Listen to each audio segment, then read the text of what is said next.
ભાવનગરની વાત કરીએ તો ભાવનગર મનપાને ધમકી મળી છે। કચેરીના બિલ્ડિંગને ઉડાવી દેવાની ધમકી મળી છે।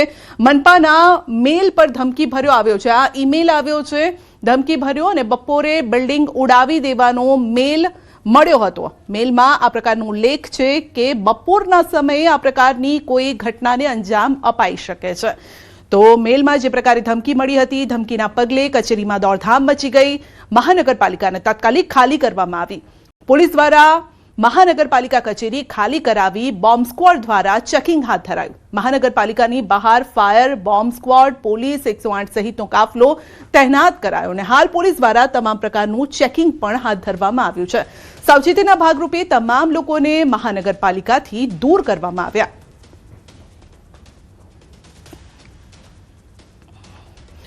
જૂનાગઢના માંગરોળમાં બે જૂથ વચ્ચે બબાલ થઈ।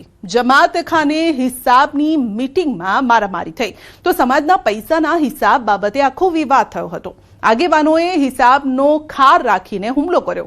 7 થી વધુ લોકો સામે પોલીસ ફરિયાદ અને સમગ્ર મામલે પોલીસે ફરિયાદના આધારે તપાસ પણ શરૂ કરી। તો આગેવાનોએ હિસાબનો ખાર રાખી અને હુમલો કર્યો હતો, જેના દ્રશ્યો પણ સામે આવ્યા છે। મારામારીની આ ઘટના, 7 થી વધુ લોકો સામે ફરિયાદ। અમદાવાદ સિવિલ હોસ્પિટલમાં મહિલા સિક્યુરિટી ગાર્ડ પર જીવલેણ હુમલાની ઘટના બની છે। હોસ્પિટલના રૂમ સેક્ટર વિસ્તારમાં દર્દીના પરિવારજનો સાથે પાર્કિંગ મુદ્દે થયેલા વિવાદ બાદ ગાર્ડ પર હુમલો કરવામાં આવ્યો અને જેમાં મહિલા ગાર્ડને માથામાં ગંભીર ઈજા પહોંચી। ઘટનાના પગલે હોસ્પિટલના દર્દીઓ અને સ્ટાફની સુરક્ષા અંગે ચિંતા વધી છે। સમગ્ર મામલે પોલીસ ફરિયાદ નોંધાતા તપાસ શરૂ કરવામાં આવી। હોસ્પિટલ તંત્ર દ્વારા સુરક્ષા વ્યવસ્થા વધુ કડક બનાવવાના પ્રયાસો હાથ ધરાયા છે। હોસ્પિટલમાં પ્રવેશ માટે આઈ કાર્ડ અને પાસ ફરજિયાત હોવાના નિયમોનું પાલન કરવા તેમજ સિક્યુરિટી સ્ટાફને સહકાર આપવા તંત્ર દ્વારા અપીલ કરવામાં આવી છે। પેશન્ટના રિલેટિવ્સને જ્યારે કોઈ ગાર્ડ રોકી રહ્યો છે કે તમે 3 જણા છો, તમારી વ્હીકલ અહીંયા પાર્ક નહીં કરી શકાય, તમે પાર્કિંગમાં વ્યવસ્થિત પાર્ક કરો। કોઈ પણ વ્યક્તિ આવીને પછી એ ગાર્ડ ઉપર હુમલો કરે એ પણ એક વસ્તુ યોગ્ય નથી। સિક્યુરિટી માણસ જ્યારે તમને રોકી રહ્યો છે તો તમારે એને કોઓપરેટ કરવું જોઈએ જેથી। વડોદરાના સયાજીગંજમાં તેલના ડબ્બાની ચોરીનો મામલો છે અને દર્શનમ ટ્રેડ સેન્ટર 3માં આવેલી તેલની દુકાનમાંથી ચોરીની ઘટના ઘટી છે। સીસીટીવીમાં આ કેદ થઈ છે આખી ઘટના। પોલીસે સીસીટીવી ફૂટેજ અને બાતમીના આધારે 2 આરોપી ઓમવીર અને રાજ ઉર્ફે રાજકુમારની ધરપકડ કરી। પોલીસે ચોરી કરાયેલા તેલના ડબ્બા તેમજ ગુનામાં ઉપયોગમાં લેવાયેલ બાઇક પણ જપ્ત કરી છે।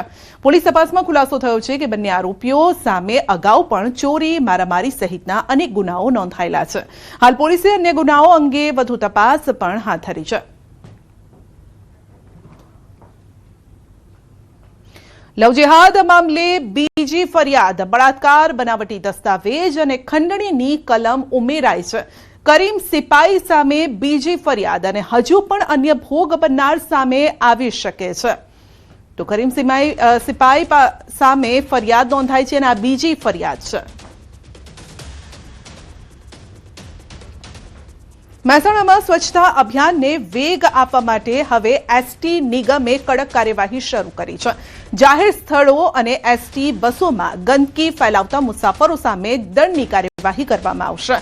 એસટી ડેપો કે બસ સ્ટેન્ડ પર ગંદકી કરનાર મુસાફરને સ્થળ પર જ 200 રૂપિયાનો દંડ ફટકારવામાં આવશે, જ્યારે કે બસમાં કચરો ફેલાવવા બદલ 100 રૂપિયાનો દંડ વસૂલવામાં આવશે। બસ અને બસ સ્ટેન્ડમાં સ્વચ્છતા જળવાઈ રહે તે માટે નિર્ણય લેવામાં આવ્યો છે।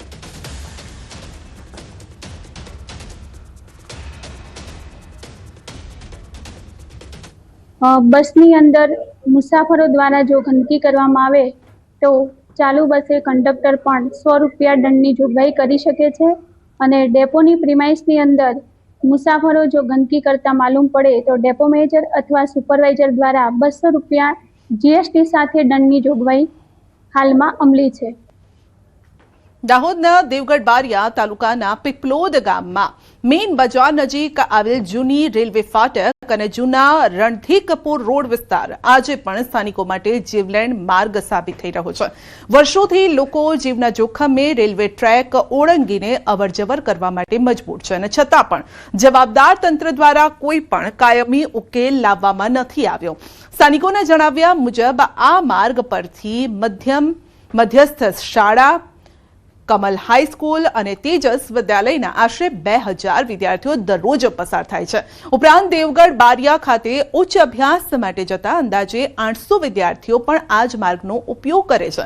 આ સિવાય આસપાસના 60 થી 70 ગામના 4000 થી વધુ લોકો રોજિંદી અવરજવર માટે આ જોખમી રેલવે ક્રોસિંગ પર નિર્ભર છે। સ્થાનિકોનું કહેવું છે કે છેલ્લા 20 વર્ષથી ફૂટ ઓવરબ્રિજની માંગ કરવામાં આવી રહી છે। અનેક વખત ખાતમુહૂર્ત થયા, જાહેરાત કરવામાં આવી, પરંતુ આ તમામ દાવાઓ વાયદા પોકળ સાબિત થઈ રહ્યા છે। આજ દિન સુધી કોઈ પણ વાસ્તવિક કામગીરી શરૂ નથી થઈ અને હાલમાં ઉપલબ્ધ ઓવરબ્રિજ વાહનો માટે બનાવવામાં આવ્યો છે, જ્યારે કે પગપાળા જતા લોકોને લગભગ 3 કિલોમીટરનો વધારાનો ફેરો કરવો પડે છે।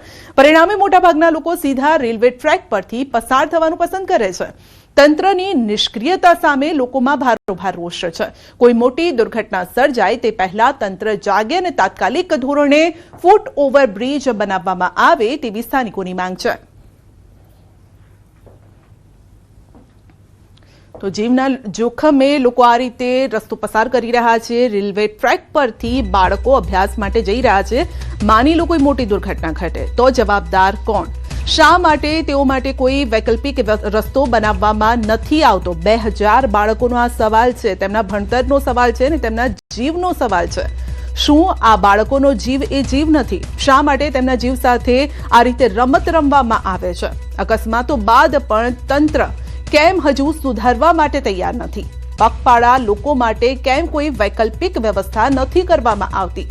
વાહનો માટે વ્યવસ્થા છે, પરંતુ આ જે નાના બાળકો છે તેમના જીવની જાણે કે કોઈને પરવા ન હોય તેમ લાગી રહ્યું છે।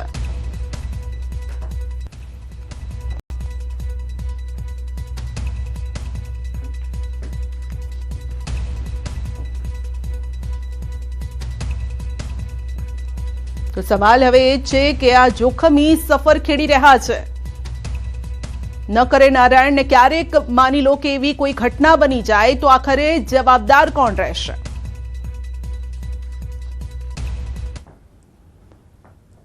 કેમ કે બાળકો નીકળે છે, ખૂબ માત્રામાં બાળકો નીકળે। આજુબાજુ ગામડા બધા 50-100 ગામડા લાગે છે। એક જ રસ્તો છે મુખ્ય, આ ગામમાં આવવા માટે એક જ રસ્તો છે ને પેલી બાજુ ફરવા જાય તો લગભગ 4 કિલોમીટર થઈ જાય પીપલોદ ગામમાં આવવું હોય તો। કયા ધોરણમાં ભણે છે? 12માં।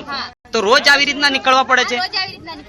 હા ભાઈ, અમારે એમ કેવું છે કે અહીંથી પબ્લિક બહુ નીકળે છે, સ્કૂલ વાળા છોકરાઓને તકલીફ થાય, લેડીઝોને કોઈ ગયડાઓને તકલીફ થાય, એટલે અમે 24 કલાક અહીં ધંધો કરીએ એટલે અમે જોઈએ છીએ, પણ એટલી પ્રાર્થના કરીએ છીએ કે વહેલે છે તે બનાવી દે તો બહુ સારું। સ્કૂલ બનવા જોઈએ, આ માણસને બહુ પડે છે।